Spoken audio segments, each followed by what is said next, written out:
hosting my book club. You want to join? No. Hey guys, Chris Wen here. Here with Mike Huber. Hey guys. We're going to talk a little bit about Ratchet & Clank Into the Nexus. I got to go to Burbank and at the actual Insomniac headquarters to see a little bit of Into the Nexus. And I definitely walked away pretty impressed.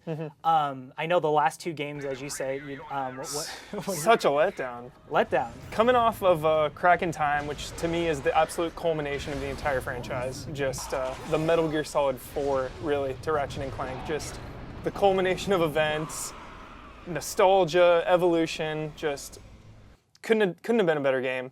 And then we get these two spin-offs, the All for One, which was cool because it was 4-player co-op, so I had a couple buddies that ran through it.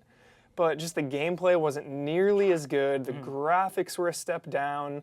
And then we got Full Frontal Assault, which is kind of like a tower defense. It's like Orcs Must Die. Yeah. So yeah, without getting too involved on the prior two games, like this Into the Nexus is definitely reining back into what made Ratchet & Clank like the core Ratchet & Clank. Yeah. You know, you're gonna be exploring worlds. Each, every area has this like a little hub that you can go explore. Like that is the classic Ratchet & Clank that we all know and love. So yeah, from the game starts out, you're in space and you're piloting a ship around, and you captured a sort of villainess. Vendra Prague isn't like the other criminals we faced. She's cold and empty in a way I've never seen. And I'm not too familiar with the lore and the enemies and the events that happened in the past games. Like I played the first one a lot, but there's this you have this villainess named Vendra Prague, and she's kind of in this like stasis unit, and things start going awry. As soon as you're checking up on her and you're waking her up to get ready to dock into wherever you're delivering her, things start going wrong. Gravity starts changing, and she inevitably escapes because her twin brother apparently had other plans. So after Vendra gets away, you try to chase her, and you land on this planet, the planet of Yarrick. And it's kind of in this quadrant of the galaxy that's known to be haunted, it seems. It's kind of darker. It's like this unknown section of the galaxy. The Nexus, The right? Nexus, Nice. yeah. Into the Nexus. Cool. What is the Nexus? You'll definitely find out. So the planet of Yarrick is kind of this abandoned planet that was once inhabited. Like you see remnants of city and like these abandoned buildings, and you find out later that it was evacuated and some stuff went down. But you come across an orphanage, and in the middle, while you're navigating through the orphanage, you pick up these audio logs, and it's actually Vendra as a kid. Oh, wow. And yeah, there's some really cool narrative pieces going on here. And you find out she was an orphan there, and her origins are kind of unknown. And from there, it's she starts giving hints to who the ultimate villain or enemy might be to the game of Into the Nexus. There's hints to this all-seeing eye, kind of very Sauron-esque. Nice. But yeah, going to the mechanics of the game. I mean, this is your classic Ratchet & Clank. You're gonna have really over-the-top weapons. Music to my ears, Chris. Yeah. I need to make this right. I'll keep you posted. Insomniac has always done a great job creating weapons that you really struggle to just imagine you're on your own. Like in this particular game, there's this weapon that I think is my favorite of what was demonstrated was called the Winterizer. And pretty much it's a stream that damages enemies, but as it damages enemies, it plays Christmas music. And as it's Nice. just la la la la la, whatever, Vintage right? Ratchet. It's really good. And if an enemy happens to if you deplete an enemy's health to 0 while using that particular weapon, it changes them into like a snowman version of them. And what's cool is that it's not just like a blue, it's not just a gloss over, it's like a color template change. They're not blue, they're not just iced over. It's a snowman version of that particular enemy, and every enemy has a unique version of themselves as snowmen. And they retain their animation frame.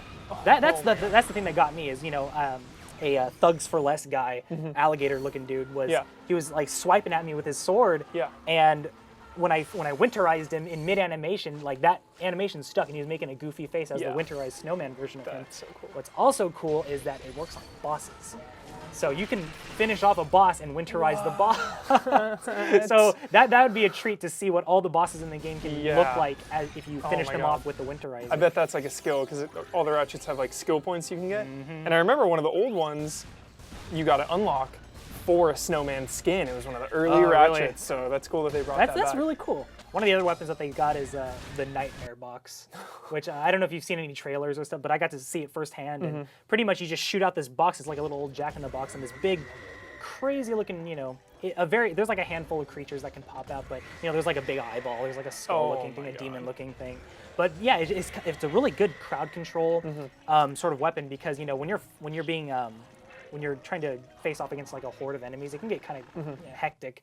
So to have them all focus their fire on this creepy looking boss, and then you kind of just pick them off, like that's a pretty cool weapon. Yeah. And How then do they keep coming up with these weapons? It's like we've had so many Ratchet and Clanks now, yeah. and they just keep coming up Not with only better that, and like, better weapons. and also with resistance too. Yeah. Like they also pushed the envelope with some weapons that were really cool in resistance. I remember So- like the see-through wall gun in there, the auger Yeah. was it, and it had the shield. So but going back to Ratchet and Clank, I'm really curious what their, how they do idea pitches. It's just like, man, we're running out of ideas here. They continue to deliver on the creative front when it comes to their weapons. Thugs for Less is back. I can't remember which game they debuted in, but their presence, like this mercenary group of thugs for the universe. They're definitely back, and Vendra has them under her wing. But also arenas are back. Arenas, so kind of like a little bit of a deadlocked flavor going on. Like you have an ultimate prize. I remember the cutscene that introduced you to arenas. It says, and if you get first in these arenas, we have an oddly specific prize for you. And I was like, that's kind of cool that they're self-aware that it's like a video game. We're going to give you this really cool item that you may have some use for in discovering other items in the game. Yeah, I like a remember jetpack or something arenas. like that. Like 2 or 3 had them as well. It was like side quests and doing those arenas. Oh, cool. Just so varied, and they would always have like booby traps in some of them, and it was just this cool progression of, stage 1, stage 2, stage 3, and just like higher arenas and better rewards. You're just pushing yourself, yeah. And the challenges, of course, always get a little more difficult. And then one of the last things that I saw was you'll see these little like rifts or cracks, and they're kind of like these purple, and you'll throw Clank into them, and he'll go in them, and he'll navigate. And when you're inside of these little rifts, it becomes like a 2D side scroller, and you can adjust gravity with the thumbstick. Wow. So you're just constantly, using up, down, left, or right. You're changing gravity on the fly, and it becomes like a little platformer that it almost feels at points when you're going really fast and you're trying to really finish these puzzles really quickly. It's almost Pac-Man like. Wow. And it feels really good. It takes a second for you to wrap your head around, but once you get used to it, you'll just breeze through these little experiences. But what really makes it feel Pac-Man-esque is while you're in the Netherverse, one of the things you end up having to do is swack these nether creatures, and they start chasing you, and you have to kind of race back to the entrance. And when you do that, it'll kind of cause an explosive rift back in the real world, and you'll kind of progress, and that's how you kind of destroy like a little rubbled wall or something of that nature. It's some pretty cool mechanics. I know, the way the puzzles always just flow seamlessly with the gameplay is just... So yeah, Ratchet & Clank Into the Nexus is actually coming out next month, November 12th.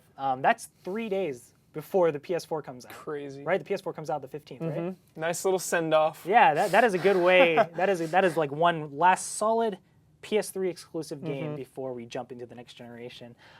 One quick little factoid when I was talking to the people there was they were really driving home the point that this is the last Ratchet & Clank game for the PS3, and I'm like, yeah. So is Into the Nexus? Is it like kind of preparing and getting your armaments ready for the next arc for Ratchet & Clank Into the Next Generation? And all he said was, this is the last Ratchet & Clank game for the PS3. No. And I was like, So I was like, don't read into it, but maybe we can read into it. I don't really know. He just repeated himself. So, we can't speak on whether or not there's going to be a PS4 Ratchet & Clank within the next year, 2, 3, who knows. I wouldn't put it past them.